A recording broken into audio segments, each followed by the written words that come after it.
Fortnite just dropped the first official teaser for the Season 3, and trust me, there is a ton of hidden detail packed into this. First off, it locks in the rumored mashup theme.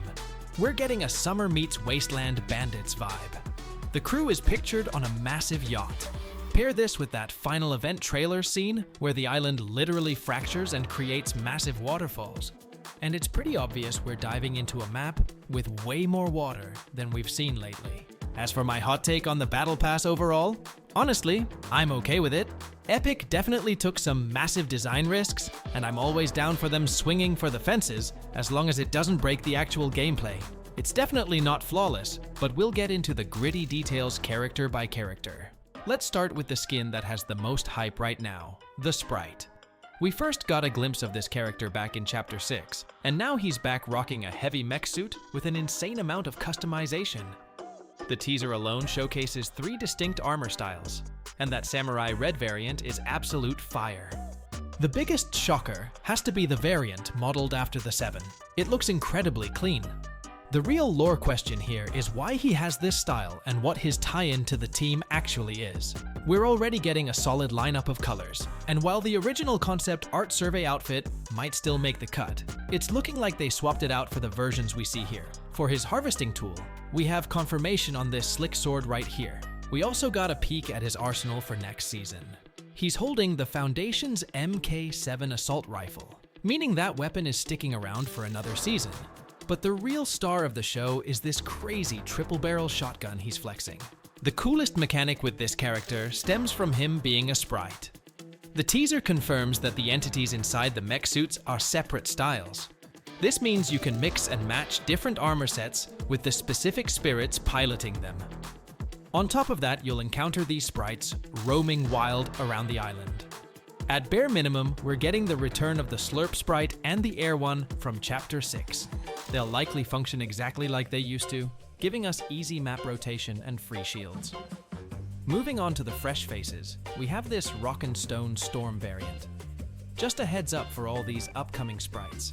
We don't actually know their gameplay mechanics yet. Honestly, some might just be pure visual fluff. There's a solid chance they function as map collectibles used to unlock styles for your customizable mech suit. Next up is this punk-style sprite that looks incredibly sick. Design-wise, it's easily a top-tier contender. Though for me, this skull sprite completely steals the show. I am desperately hoping this is an unlockable style for the main armor skin. We've also got a goofy duck sprite rocking sunglasses and a battle scar. And of course, it wouldn't be Fortnite without Fishstick getting his own sprite variant. This lava version looks incredible too. And just to clarify, it's distinct from the fire spirit we saw on the seasonal teaser text, though it might be the same entity inside the larger mech. There's also this weird, dark, pillow-looking spirit, super bizarre, but I kind of dig it. Right next to it in the image, you can spot the 7 variant again. Switching over to a different teaser image, there's a ghost variant, and one detail you might have missed. This spirit that looks exactly like a boss medallion icon from the minimap. He's also holding a weapon, though it's a bit too blurry to identify. Finally, we have a confirmed crossover spirit with the streamer Burnt Peanut. I don't personally follow his content, so I'll hold my tongue, but I've already seen a lot of drama in the community over his inclusion due to some of his controversial takes. Speaking of drama, let's pivot to a much cooler topic. The new cel-shaded ink and quill John Wick skin. This is almost certainly our Tier 100 Battle Pass skin. Since we only have this single image, it's hard to tell if we can toggle the anime effect off, or if he'll get alternative suits, but Epic will likely give him the full treatment. To sweeten the deal, we're finally getting a sidekick in the pass, this dog, who also gets a matching ink and quill style. He's holding a pistol in the art, which means it's bound to be an active weapon in the loot pool. Now the community backlash with this John Wick skin is pretty predictable.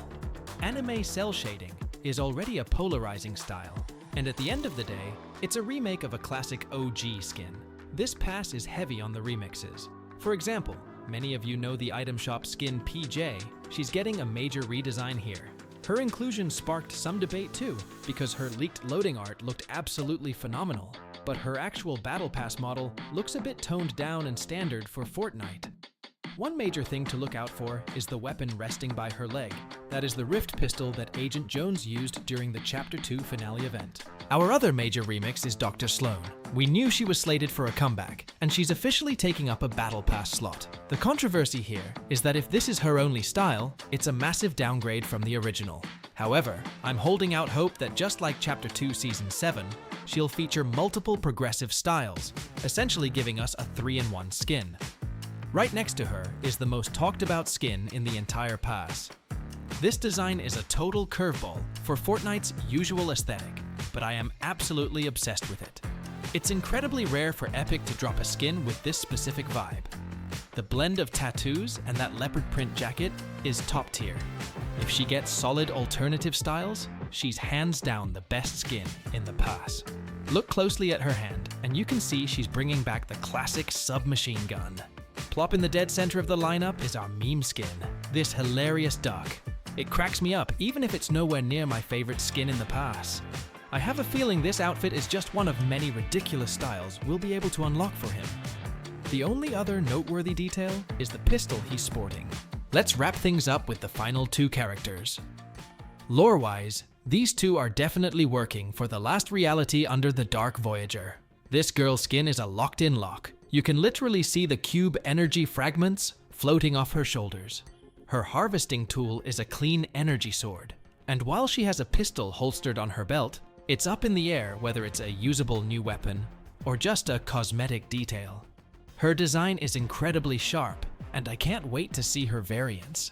She actually originated from a concept art survey where she looked like this, so we might get that specific recolor later this week when the season launches.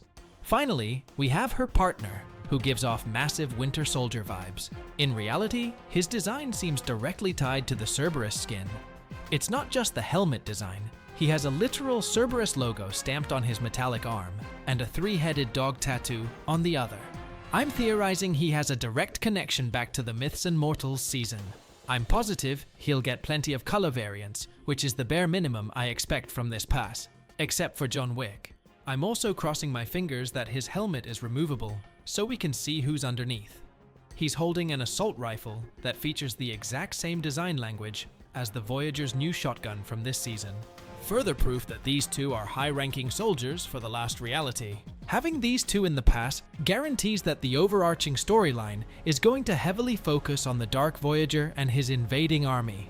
Over the last few hours, Epic dropped 2 completely different versions of the event trailer, which heavily implies that the live event will actually play out differently depending on which faction you choose to fight for. If you look closely, the OG Visitor is wielding a brand new unreleased weapon. Now look at how the trailer plays out if you choose the Ice King's faction. You'll be rallying troops at his frozen castle and marching into battle. The final shot shows him absolutely leveling the Foundation. But if you watch the Foundation's version, the Ice King is the one getting dropped. If you've only seen one of these teasers, don't read too much into who has the upper hand. It's a total coin toss right now, though my money is personally on the Ice King taking the W. As we all guessed, it's an all-out war between the Foundation, the Ice King, and the Voyager. Remember at the start of the season when we had to pick a side between the Ice King and the Seven? Well, your choice actually matters now. You're locked into helping your faction, which means the final event is going to be completely exclusive based on the team you're grinding for. On top of that, the trailer makes it obvious that the 0 point is reaching 100% completion. The final event is going to show the massive fallout from this, which will definitely map change the island for Season 3, bringing in map changes, new Battle Pass skins, and major collabs. The trailer even shows those reality rifts reforming, the exact same ones that open the portals for our current Season 2 locations. We also got a massive bombshell. The Visitor is finally doing a face reveal. In the clip, we just see his helmet hit the floor, but the actual live event will definitely show the full cinematic, so we can finally see who's been under the mask all this time. Speculation is running wild. It could be any established Fortnite character, a massive celebrity cameo like they did with The Rock as the Foundation, or even Donald Mustard. Donald literally built the Fortnite lore from the ground up before leaving for other projects in Chapter 3. While it's a long shot for him to return, lore fans would absolutely lose their minds if it happens. Looking ahead to Season 3, the wildest teaser shows the Ice King literally splitting the island straight down the middle. It looks like a standard anime-style battle move, but if you look closer, it's creating massive waterfalls. This feels exactly like Chapter 4's Wild Season, where an ancient island fused with the main map. That lines up perfectly with the teaser word Epic employees have been throwing around: fused. We are likely getting our current map mashed up with a hidden island emerging from underneath it. Plus, the trailer ends with the tagline, "When the island breaks, another begins." That pretty much seals the deal for the Season 3 concept. It also makes total sense with the leaked tropical theme. Data miners already confirmed the official name for Season 3 is Runners. So my guess is, we get something like Lawless Part 2 put in tropical vibe. And instead of a billionaire wolf, luxury cityscape, it's going to be a tropical, pirate-style wasteland with raiders and speedboats. Honestly, I'm hyped for water gameplay to matter again, like it did back in Chapter 2. I know water seasons can be hit or miss for the community, but you gotta love how Fortnite completely flips the script and changes the vibe every few months. And there's also a ton of teasers Epic is dropping these days related to Season 3. One of those shows sprites, like for each element, water, fire, and the cube, or probably the void. But what actually caught my attention is the punk sprite. It looks absolutely wild and makes zero sense to me. Water, fire, the cube, and punks? But anyway, it looks sick. So guys, this is the perfect time for you to join the punk side and put that creator code in the shop. We also have the in-game timer for the final event right now. Season 3 will launch just a few hours after the event wraps up. Like I mentioned before, once the event ends, we'll hit a downtime loading screen with a countdown clock ticking away the hours until Season 3 officially drops. As for what you can play right now, the Epilogue questline just unlocked its final window. It's honestly the least exciting one because the reward is just a style variant we already saw at the launch of the season. The twist is that it's a community-wide faction race. Whichever side finishes their challenges fastest unlocks their style for everyone. Since the Ice King won the last 3 rounds, he's probably going to sweep a 4th time, meaning we all get his style, while the white variant for the Foundation is gone for good. The new Fortnite Crew Pack is also live, and the community is completely obsessed with this skin. It's easily the top-rated skin right now, and for good reason. The storm-infused design looks absolutely unreal. It makes me wonder if next season might be tied to elemental powers somehow. I mean, if you think about the different types of sprites, this crew skin also seems to tease elemental pow. Storm, for example. It could be something close to the avatar powers we got back in Chapter 5 with all those different elemental mythics, which granted you different types of abilities. The hype really starts rolling this week. The final live event kicks off this weekend, just 3 hours after the Summer Game Fest begins.